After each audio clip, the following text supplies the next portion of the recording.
Hello, I am Dr. Gautam Banga, urologist, andrologist and reconstructive surgeon. So today we are talking about a sensitive but very important topic. What happens when hypospadias surgery fails? Why does it happen? And most importantly, can it be fixed? So the answer is yes, but let's understand the how and why.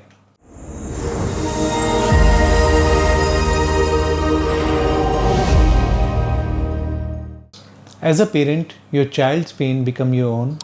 Imagine holding your little boy after his surgery, hoping this was the final step, only to find complications, more procedures, and more emotional exhaustion. I have met many parents like you, which are confused, anxious, and deeply heartbroken after failed hypospadia surgery. But I want you to know this is not the end of the road. There is still hope and there are answers to your problem. First, what do we mean by surgical failure in hypospadias? So it could mean a fistula, which is a hole from where the urine leaks, narrowing of the urinary channel, very poor cosmetic outcome, or in some cases, complete breakdown of the repair. These failures can happen immediately, weeks, months, or even years after the surgery. So why does it fail? The three most common reasons behind that are poor tissue quality or inadequate blood supply, infection and improper healing, and most importantly that the surgery was performed too early, too late, or by an inexperienced surgeon. Other minor factors can include multiple previous surgeries, patient non-compliance with post-op care, or associated condition like CORD which was missed during the first procedure.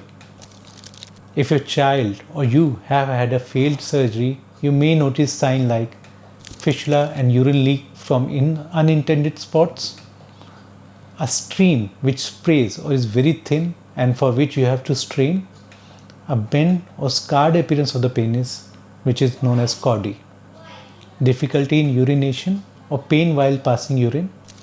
So if you have any of these symptoms, please don't ignore them, as early correction means better results. So coming to the good news, almost every failed hypospadias can be corrected with advanced techniques and skills. We often need to use various types of graft like buccal mucosa, and sometimes we have to do multiple stage repair to correct these kind of problems. The surgical plan depends on how much tissue was damaged and how many surgeries were done in the past, and what is the current anatomy and the urine flow is like. So for instance, one of my patients had 4 failed surgeries elsewhere. When he came to us, there were a lot of scarring and leakage from the penile shaft. And for that patient, we did a 2-stage repair using inner cheek tissue which is known as buccal mucosa, and after 9 months, he had a normal stream, no leakage, and a very confident smile. So that's the power of specialized care. So if a hypospadias surgery has failed, please don't lose hope. With the right technique and experienced hand, success is still possible. If you have questions or need a second opinion, you are free to reach to me and I'll try to answer all your queries.